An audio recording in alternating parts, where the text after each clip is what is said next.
It takes work. I can say from personal experience that whenever I was neglecting my business and not focusing and putting full-time-ish hours into it, my business suffered. But start small, keep your job, try and do 20 deals over the next year and a half. Get to know it because the grass is always greener.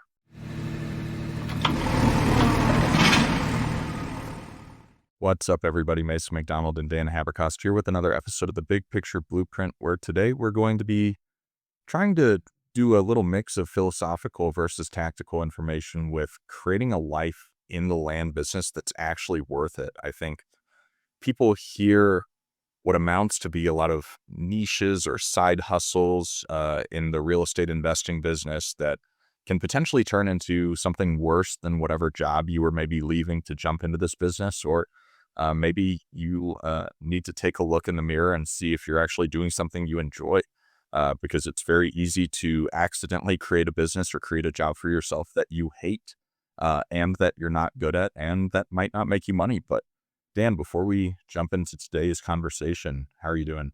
I'm good, man. I'm busy. Definitely have a job right now, so to speak, but that's okay. That's a trade-off I've kind of made to build something. But yeah, we're buying a ton of land. We're doing a bunch of homes.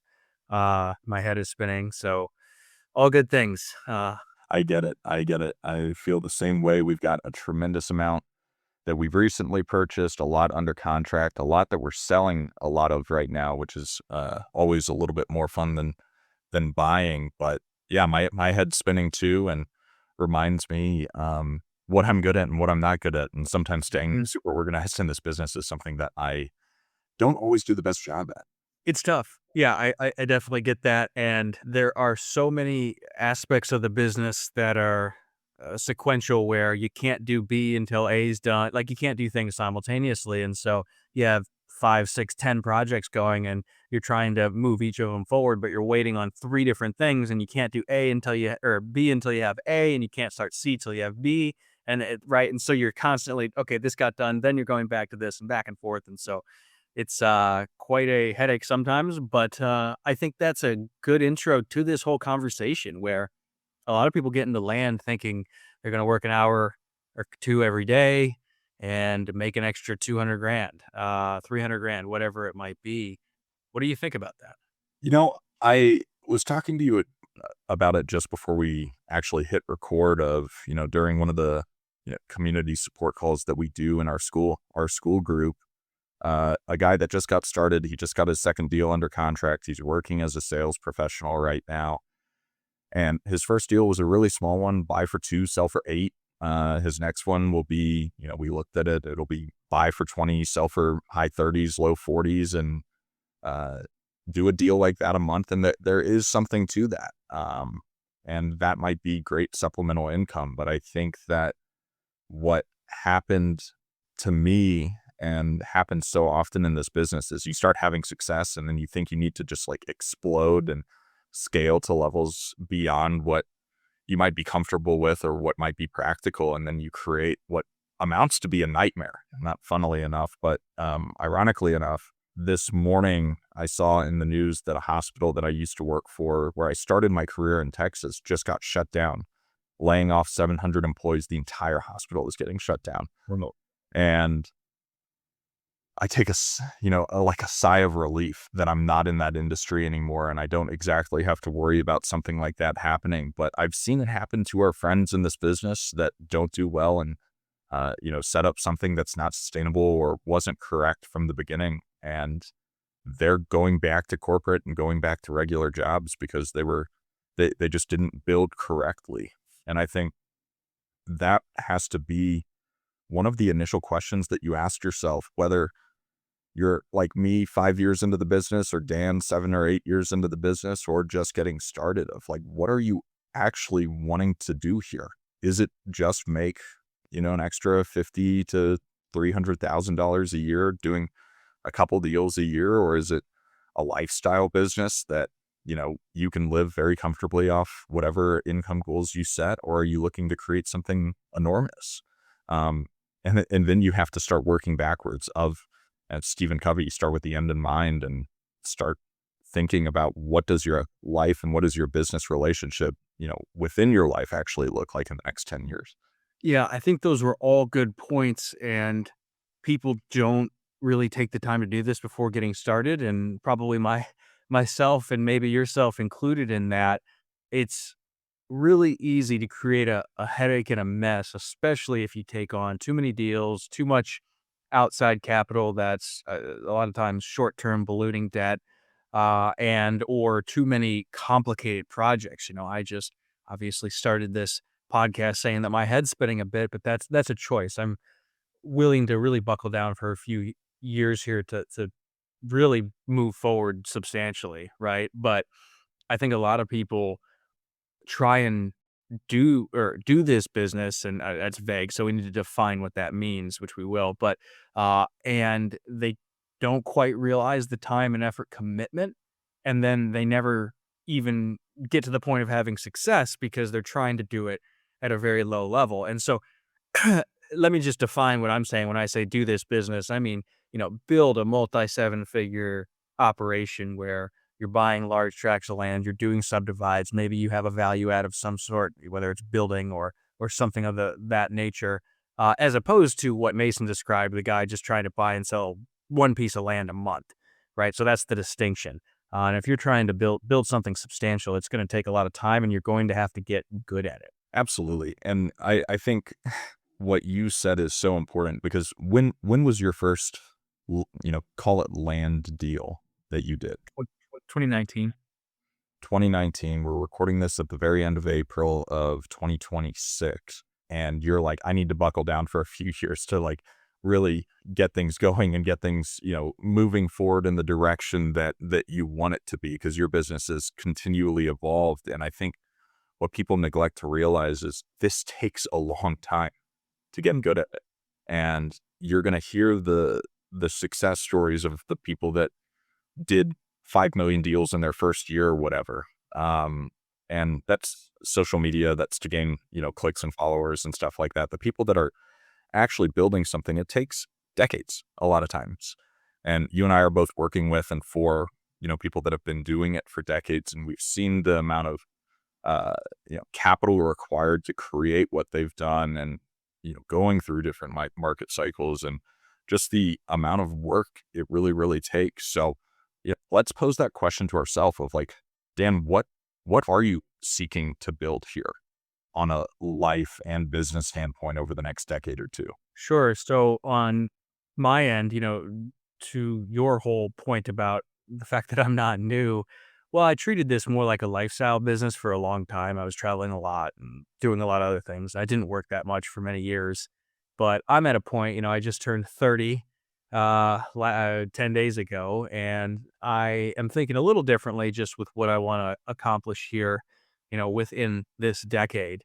And I kind of have a net worth goal in mind where I want to put my time and effort towards aggressively accelerating what I'm doing, stacking millions of dollars of equity in some of these larger, longer terms projects to hit that goal by the time I'm 34 or 35.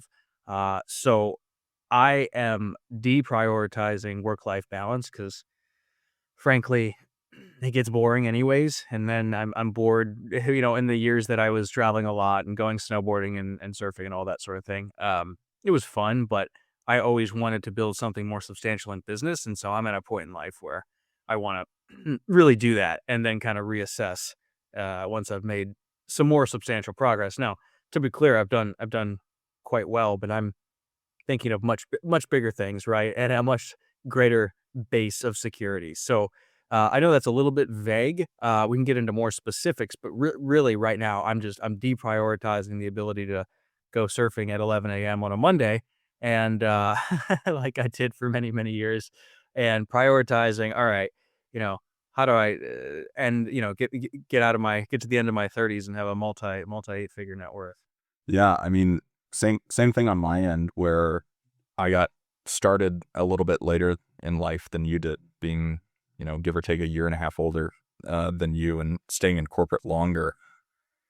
And I did the same thing of when I jumped in, what I sought more than anything was the lifestyle business of being able to travel, being able to go, you know, skiing, go hang out, go hiking, go work out whenever I wanted, and travel a bunch. And now I'm in a place with my family growing that my risk tolerance has significantly increased or decreased, excuse me. Um, where that's part of the reason I accepted that job from the family office that I've talked about on the show already of, provide security with a base salary and, ample commission amounts that is equal to and now greater than, what I was earning on my own, which gives me the ability to support support my lifestyle very comfortably, support my wife because she stays at home full time, support the family and everything like that, but continue to build wealth and do just really great projects kind of on the side that I'm focused far more on building equity, building net worth, and then just trying to flip as quick as possible and, increase cash flow whenever I can. So what I see that as is, growing with this company and having it, exceed certain EBITDA targets that, I get to win with, through the commissions and everything like that, and build a multi 8-figure portfolio that I can actually hold on to, not just rental properties, but land of like, I believe in land as an asset class above, far above and beyond everything else. And it'll be nice. Like some of these projects that you're working on, Dan, and that I'm working on, where it'd be great to be like, you know what, I'm going to hold on, for a decade for some of these. And whenever growth hits the areas that we're working in, being able to turn around and have a 10 to 30x return on something that, I just held and had cows on or something like that for a long period of time and create substantial wealth, uh, in the long term rather than worrying about, cash flow in the meantime. So, but most importantly, I feel like even though I'm busier now than I was a couple years ago, I feel like everything I'm working on is a lot more meaningful. And I feel like what's unique about the type of work we do, just like you said, your head spinning of you're waiting on a lot of stuff. Like there is a lot of downtime in between projects or whenever you're just waiting on everyone to look at new projects and think differently. And, I'm still traveling a bunch and enjoying life and everything like that. But I don't think I would be able to, one, have gotten this position, or two, been able to afford to put myself in this position if I hadn't done the, 4 to 5 years of grinding prior to figuring out everything that I want and what I want my life to look like, rather than just having a flipping business where I'm sure land flipping will always be a thing no matter what, but there's more competition.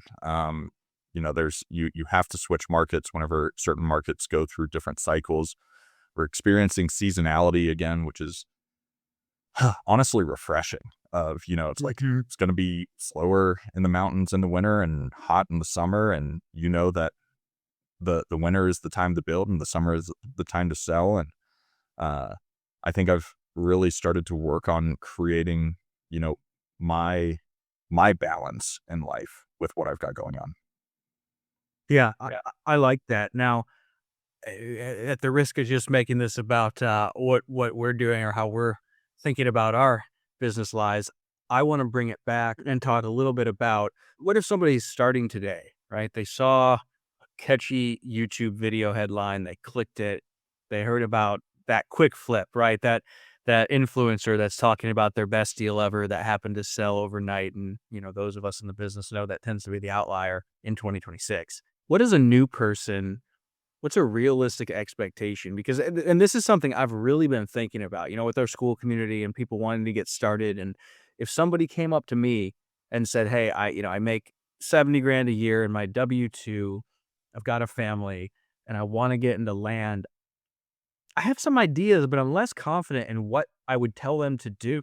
What do you think? I would tell them to read "So Good They Can't Ignore You" by Cal Newport. And then we would have that conversation, which the premise of the book is kind of the debunking of the passion hypothesis, which it's been a handful of years since I read it. And I'm probably due for I'm probably due for a reread, but figure out what you're good at, get really, really, really good at it. And then like the passion will come from it. And you're going to succeed a lot further. And I think whenever you look at all of the opportunities within this business that you can have, you you have to align it with what your natural skill set actually is. Like, Dan, for instance, you hate managing people.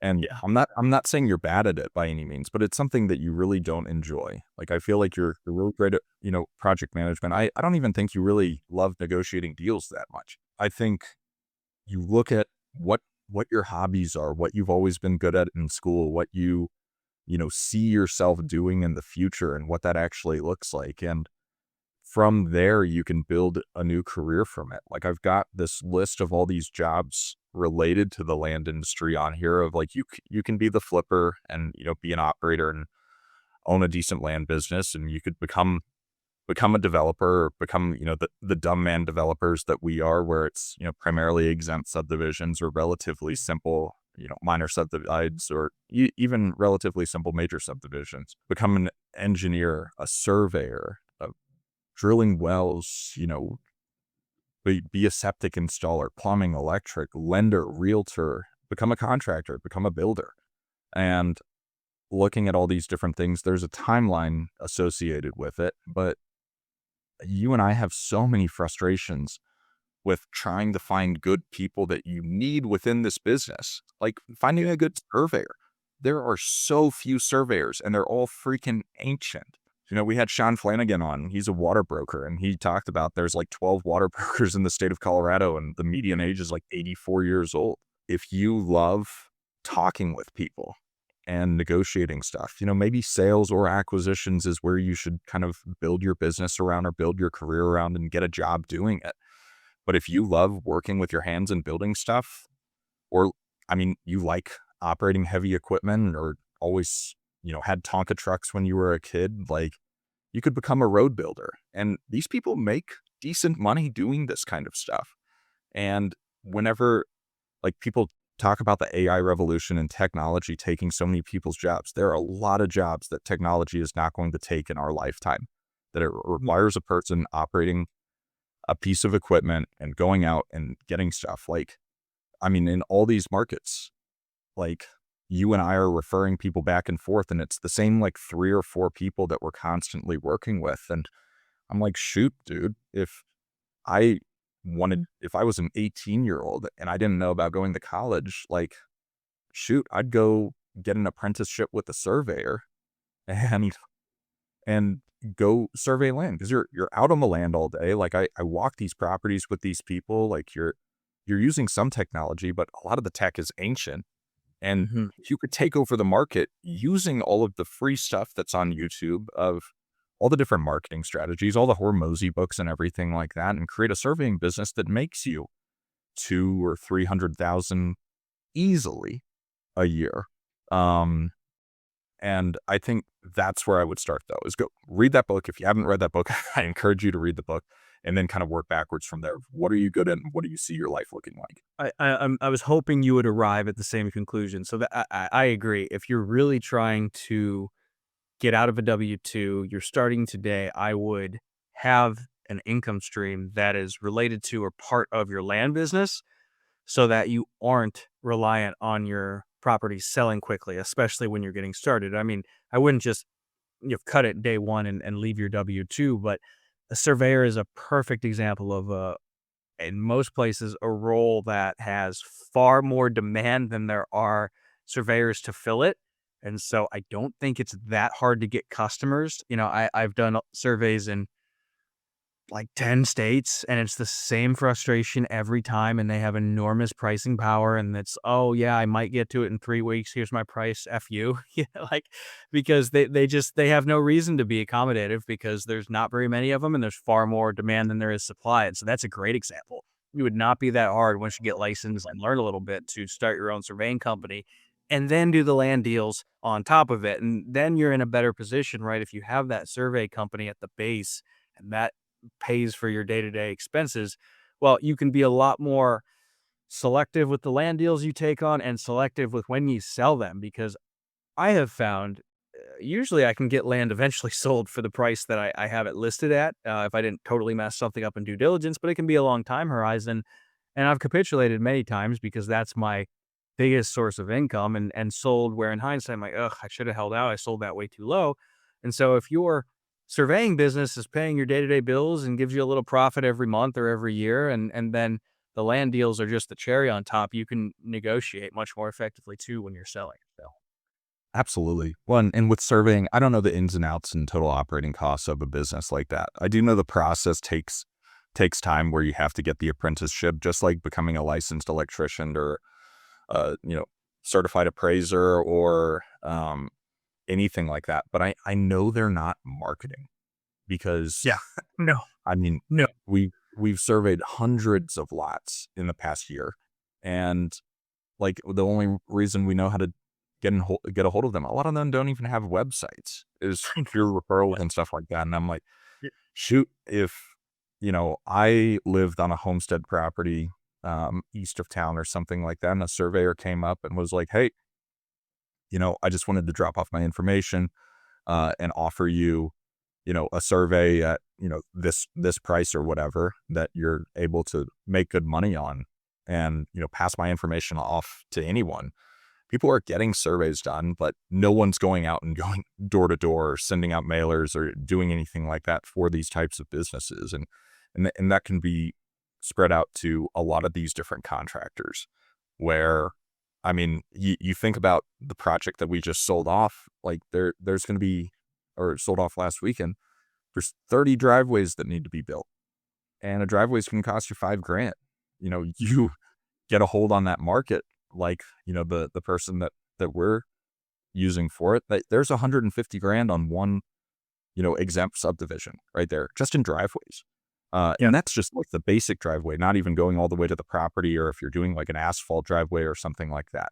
And so you start thinking about this and it gets exciting because eventually what we're going to do most likely is bring a lot of this stuff in-house and find these people that are tired, that don't want to do this, and we can give them enough work to have them make a very, very comfortable salaried income rather than having to work on a job by job basis. And that to me is what's exciting. And so, whether it's surveying or road building or drilling wells, which some of these require Mhm. a lot more capital to start, but you can rent the equipment and you factor that all in. Just like when we get a bid from any contractor for any project, it's not like they always own all their equipment. And you see the line item on the invoice they send of like equipment rental, this much money, which you're able to charge a percentage on that, and then add, everything else. And so I think it's just something. There's so many opportunities within this business. You don't have to follow what a guru on YouTube tells you.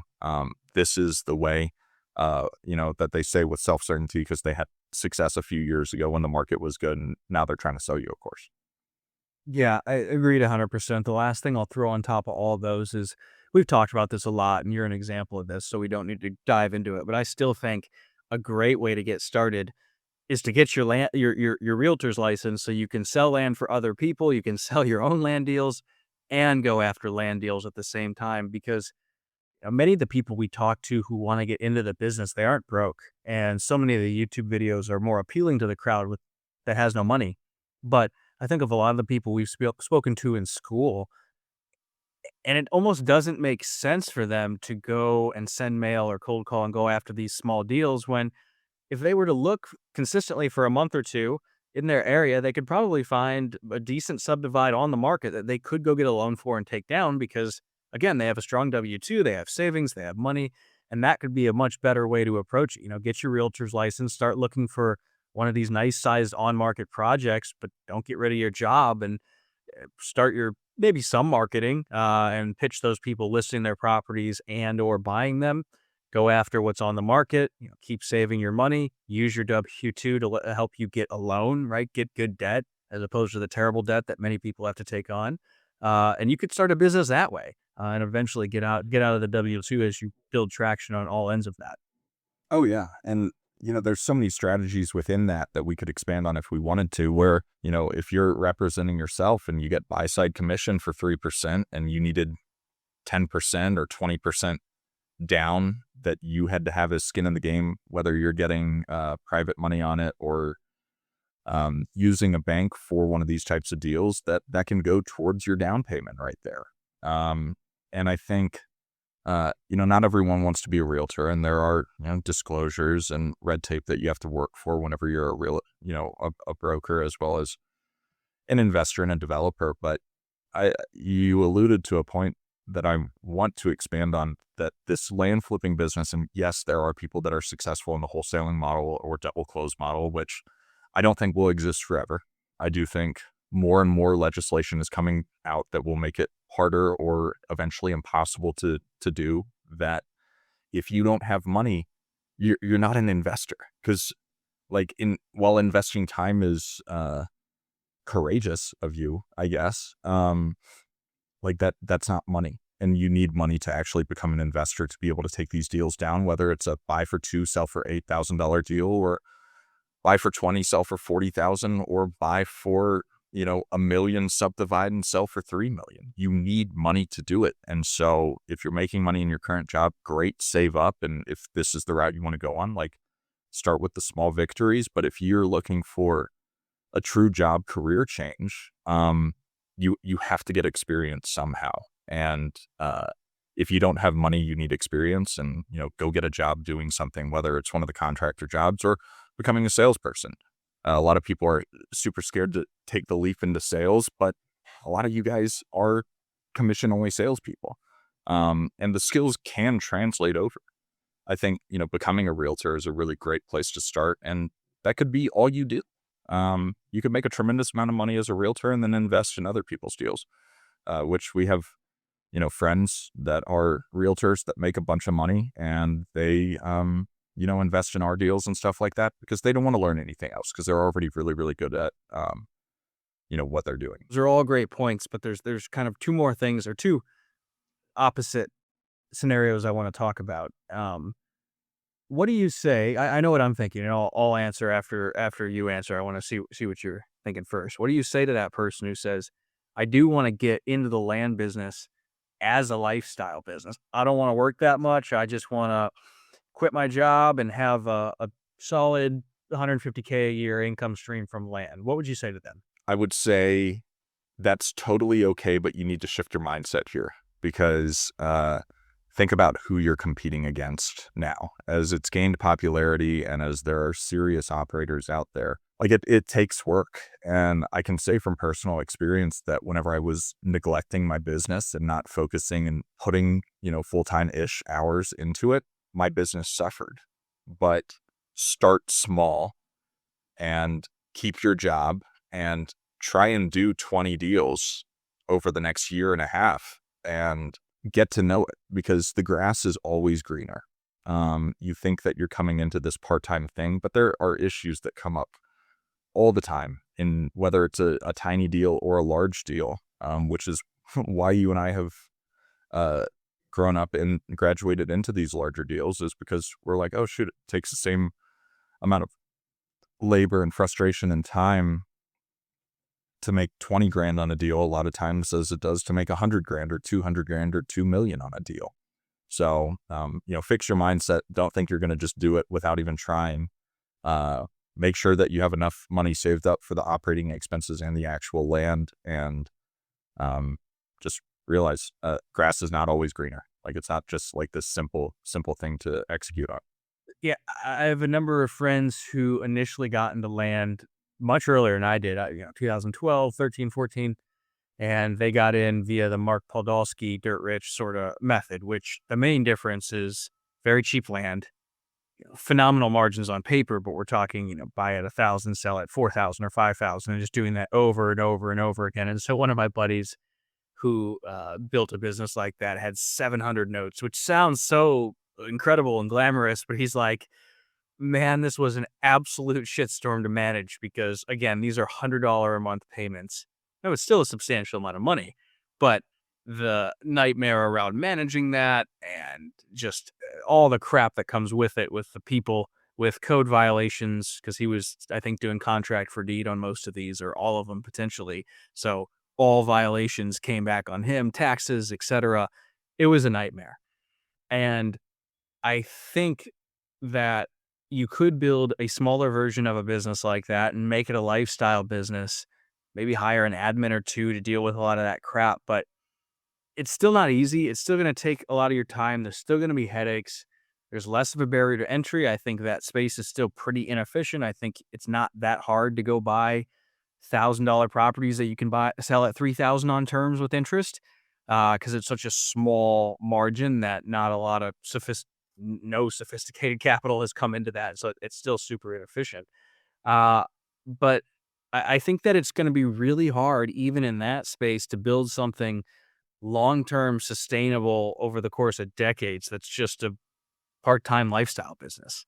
I really do. I mean, part of that's just dependent on you, and if you're single and you're staying single and you're living in the Midwest or somewhere cheap and you don't inflate your lifestyle and you already bought a house with a fixed mortgage, then okay, maybe. But if you have a family and kids or plan to or want to buy a bigger house or live somewhere expensive, I think it's pretty hard to just do this part-time haphazardly and consistently be profitable through cycles and changes and all that happens in the world. Absolutely. And I think if you have a fixed income and you're doing this as supplementary income, it's a different story. And if you build that 10 to 20, deal per year business, it can work. But what we're talking about here is building something, that you actually want to keep, because when your job's going poorly and you've got land problems and you're having to answer the phone while you're at your job, you start looking and being like, shoot,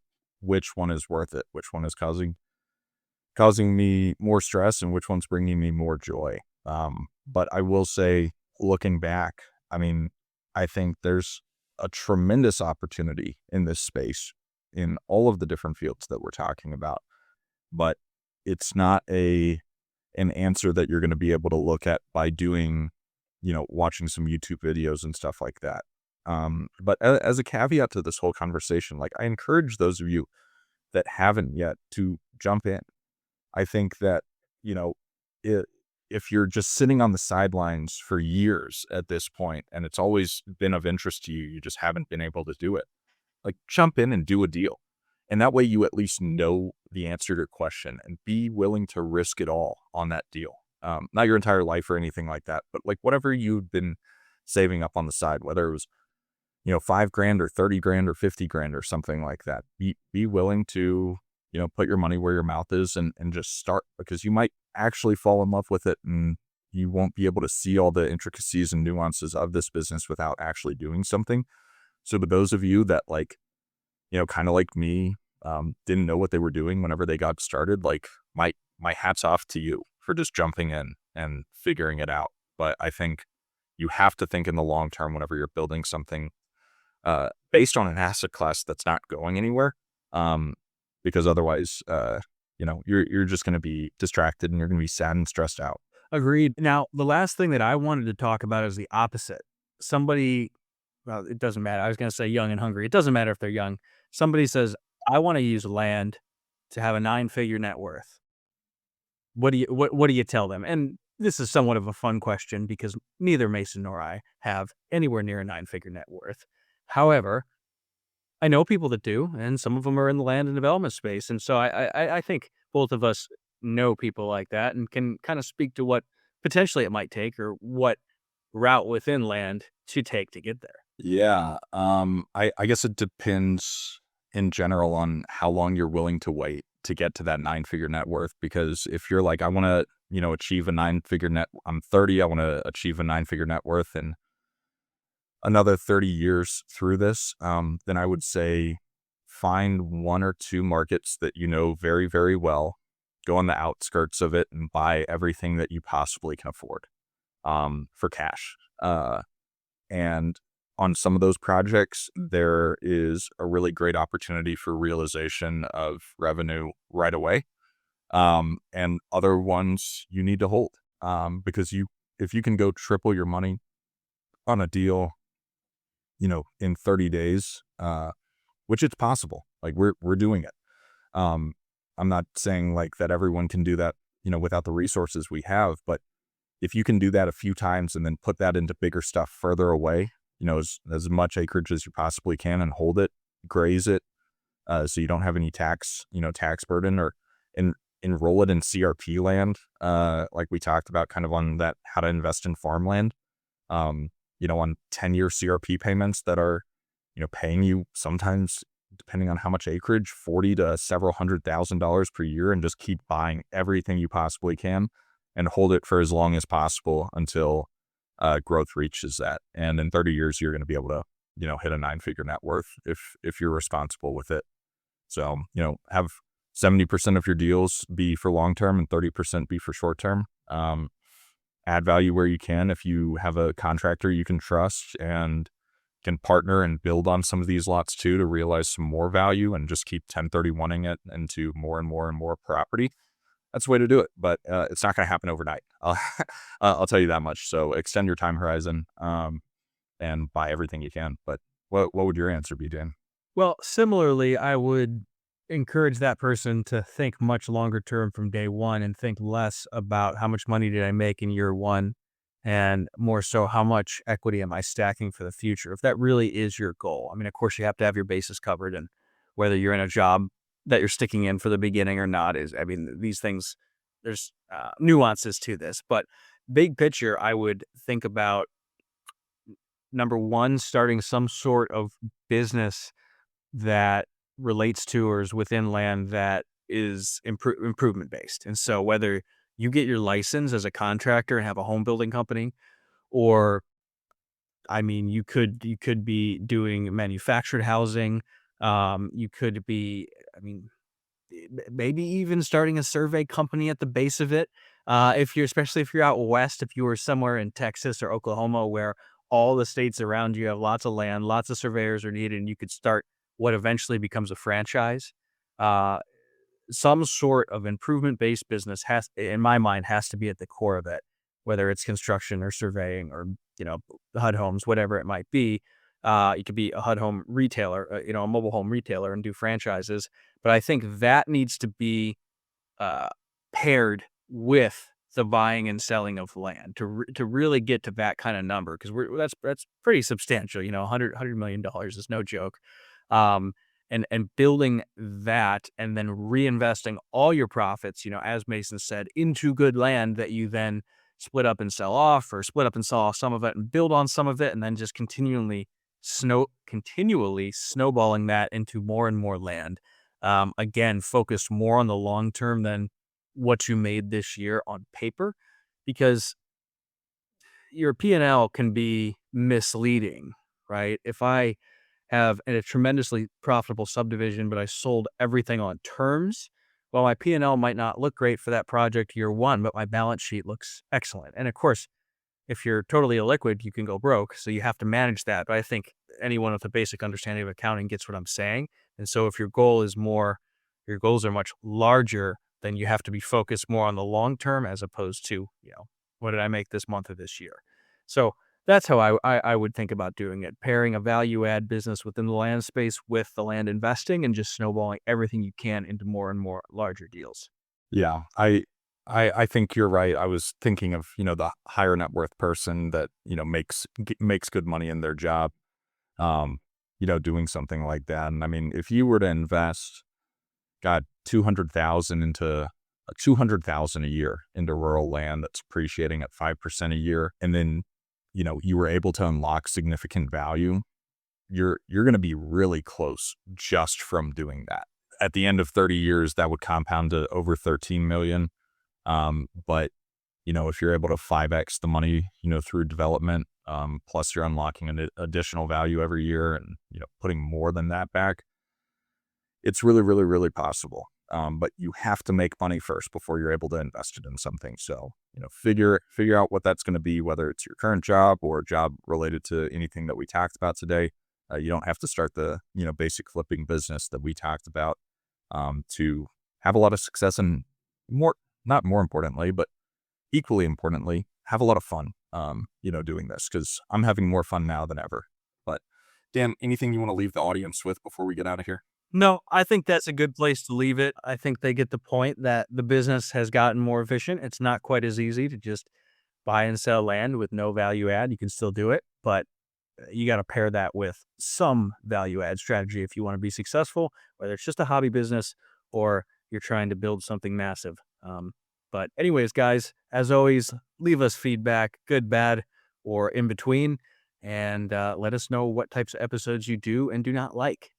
Until next time, Dan and Mason with the Big Picture Blueprint, signing off.